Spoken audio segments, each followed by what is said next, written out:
বিশ্বের ফুটবল নিয়ন্ত্রক সংস্থা ফিফা তাদের প্রোফাইল পিকচার আপলোড দিচ্ছে সমকামিতাদের সিম্বলের সাথে। এরপর আমাদের সবার প্রিয় ক্লাব এফসি বার্সেলোনা সমকামিতাদের সিম্বলের সাথে তাদের ফেসবুকে প্রচারণা করতেছে। এরপরে আছে আর্সেনাল, এই ক্লাবটা আমি চিনি না। আর্সেনাল তাদের ফেসবুক পেজে সমকামিতাদের সিম্বল প্রচার করতেছে। আমি আমি বলে রাখছি ভাই, আমি কিন্তু সিজনাল ফ্যান, আমি এইসব ক্লাব খুব বেশি একটা চিনি না। এরপরে আছে আমাদের এফসি বায়ার্ন, দেখা যাচ্ছে পুরো একটা স্টেডিয়াম সমকামিতাদের সিম্বল, মানে রংধনুর 6টা রং, এটা হচ্ছে সমকামিতাদের সিম্বল। যারা জানেন না তারা একটু গুগল করলেও দেখতে পারবেন। এফসি বায়ার্নের একটা স্টেডিয়াম সমকামিতাদের সিম্বল দিয়ে পুরো মানে লাইটিং করে সাজায় রাখছে। এরপরে আছে লিভারপুল ফুটবল ক্লাব, এইটাও বাদ যায় নাই, সমকামিতাদের প্রচারেরা কিভাবে করতেছে। এরপর আমাদের সবার প্রিয় মানে ফুটবল জগতের আইডল, ফুটবল কিং খ্যাত লিওনেল মেসি, সেও তার জার্সিতে সমকামিতাদের সিম্বল লাগাইছে এবং সমকামিতাদের সিম্বল লাগানো জার্সি সে পরে তারপরে গায়ে দিয়ে তারপর খেলতেছে। এইটা হচ্ছে আমাদের সবার প্রিয় ফুটবলের আইডল লিওনেল মেসি। যারা নেইমার ভক্ত আছেন তারা কিন্তু মোটামুটি একটু খুশি হয়েছেন যে মেসি তাহলে সমকামিতার প্রচার করতেছে, তাদের খুশি হওয়ার কোনো কারণ নাই। আমাদের নেইমার জুনিয়র, সেও তার জার্সিতে সমকামিতাদের সিম্বল পরিহিত জার্সি পরে তারপর ফুটবল খেলে। তাহলে নেইমার জুনিয়রদের ফ্যানদের জন্য এটা একটা বড় দুঃসংবাদ। অনেকে বলতে পারেন যে ভাই এটা খেলার জায়গায় রাখো, মানে খেলার মধ্যে ধর্ম ঢোকায় না। তাদের উদ্দেশ্যে বলতেছি, এই যে সম্প্রতি স্কটল্যান্ডের আফতাহা মকসুদ, এই ছবিটা মানে ইদানিং ফেসবুকে ভাইরাল, সামাজিক যোগাযোগ মাধ্যমে এই ছবিটা ইদানিং ভাইরাল।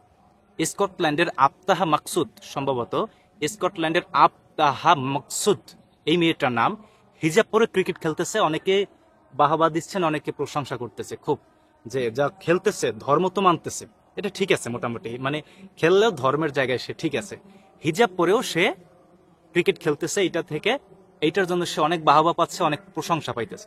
তাহলে এই যে মেসি নেইমাররা সমকামিতাদের সিম্বল পরিহিত জার্সি গায়ে দিয়ে তারপরে ফুটবল খেলতেছে, এইখানে কেন ধর্মের কথা আসবে না? যদি স্কটল্যান্ডের নারী ক্রিকেটার আফতাহা মকসুদের ব্যাপারে যদি ধর্মের কথা আসতে পারে, যদি বাংলাদেশি ক্রিকেটার তানজিম সাকিবের ব্যাপারে ধর্মের কথা আসতে পারে, যে সেই ক্রিকেট খেলে কিন্তু ইসলামের রীতিনীতি মান্য করার চেষ্টা করে, মাহমুদুল্লাহ মানে, মুশফিকুর রহিম মানে, এদের ব্যাপারে যদি ধর্মের কথা আসতে পারে, তাহলে নেইমার, মেসি, রোনালদোর ক্ষেত্রে ধর্মের কথা কেন আসবে না? অথবা ফুটবলের ক্ষেত্রে কেন আসবে না? যেখানে ক্রিকেটার আমাদের আইডল থাকে, হাশিম আমলা, মঈন আলী, এরা যদি আমাদের ক্রিকেট অঙ্গনে আইডল থাকে বা এদের দেখে যদি আমাদের ধর্মের কথা মনে পড়ে, তাহলে এই মেসি নেইমারের ব্যাপারে কেন ধর্মের কথা আসবে না? অনেকে বলতে পারেন ভাই খেলার জায়গায় রাখো। তাহলে এরা কিভাবে আমাদের আইডল হয়? কিভাবে স্কটল্যান্ডের নারী ক্রিকেটার হিজাব পরে তারপরে ক্রিকেট খেলে, সেখানে সে কিভাবে বাহবা পায়, সে কিভাবে প্রশংসা পায়, আমাদের মুশফিক মাহমুদুল্লাহ কিভাবে প্রশংসা পায়, আমাদের মঈন আলী এবং হাশিম আমলা কিভাবে প্রশংসা পায় ক্রিকেট খেলে, সেখানে ধর্মের কথা আসতে পারে, অথচ ফুটবলের ক্ষেত্রে ধর্মের কথা আসতে পারে না। হিজাব পরে ক্রিকেট খেলতেছে, এইটা কখনো ধর্মের দিক থেকে কোনো উদাহরণ কখনোই হতে পারে না। তাহলে মিয়া খলিফা কখনো হিজাব খোলে না ভাই। আপনি এটা খুবই নর্মালি নিতে পারেন, খুবই নর্মালি, যে এখানে এলজিবিটির এটা একটা রংধনুর একটা রং লাগাইছে, এটা খুবই নর্মালি নিতে পারেন। লিভারপুল লাগাইছে, এফসি বায়ার্ন লাগাইছে, আর্সেনাল লাগাইছে, তারপর সে এফসি বার্সেলোনা লাগাইছে, ফিফা পর্যন্ত লাগাইছে। মানে অন্যগুলো তো ক্লাব দেখালাম এবং খেলোয়াড় দেখালাম, কিন্তু বিশ্বের ফুটবল নিয়ন্ত্রক সংস্থা ফিফা, যেখানে সমকামিতাদের সিম্বল পরিহিত বা সমকামিতাদের সিম্বল সংবলিত একটা প্রোফাইল পিকচার আপলোড দিচ্ছে, এটা আপনি খুবই নর্মাল নিতে পারেন, খুবই নর্মালি নিতে পারেন। কিন্তু যারা এগুলো প্রচার করতেছে, FIFA, FC Barcelona, FC Bayern, Arsenal, এগুলা যারা প্রচার করতেছে, ওরা কিন্তু আপনার আমার মতো নর্মালি নিতেছে না। ওরা এই বিষয়টা খুবই সিরিয়াসলি নিতেছে এবং তারা দেখতেছে যে এরা কিন্তু এই যে সমকামিতা আমাদের মাধ্যমে প্রচার করাবে না ভাই, আমার মতো নগণ্য মানুষকে দিয়ে এরা সমকামিতা প্রচার করাতে পারবে না, লাভও নাই। কারণ আমাকে কয়জনে গুনে, আমাকে কয়জনে চিনে? কিন্তু FC Bayern, FC Barcelona, FIFA, এদেরকে তো সবাই চেনে। এদের মাধ্যমে সমকামিতাদের প্রচার চলতেছে এবং এইটা আপনার আমার মস্তিষ্কে ঢুকিয়ে দেওয়া হচ্ছে ভাই। বিশ্বাস করেন, আপনি এটা খুবই নর্মালি নিতে পারেন, কিন্তু তারা এটা সিরিয়াসলি নিয়ে সেইভাবে এগিয়ে যাচ্ছে।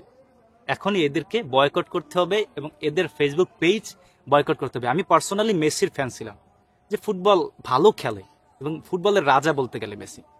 তো এইটা দেখার পরে, ওই ছবিটা আমি একটু আবার বের করি, এইটা দেখার পরে যেখানে মেসি সমকামিতাদের সিম্বল পরিহিত একটা জার্সি গায়ে দিয়ে ফুটবল খেলতেছে, এইটা দেখার পরে আমি মেসিকে বয়কট করে দিলাম এবং আমি চাইছিলাম যে আগামী বিশ্বকাপ আমি আমার স্ত্রী একসাথে দেখব, বিশ্বকাপই দেখব না। আমি পার্সোনালি মেসিকে বয়কট করলাম, পার্সোনালি ফিফাকে বয়কট করলাম। এখন আপনি কি করবেন একজন মুসলিম হিসেবে, সেটা আপনার ব্যাপার।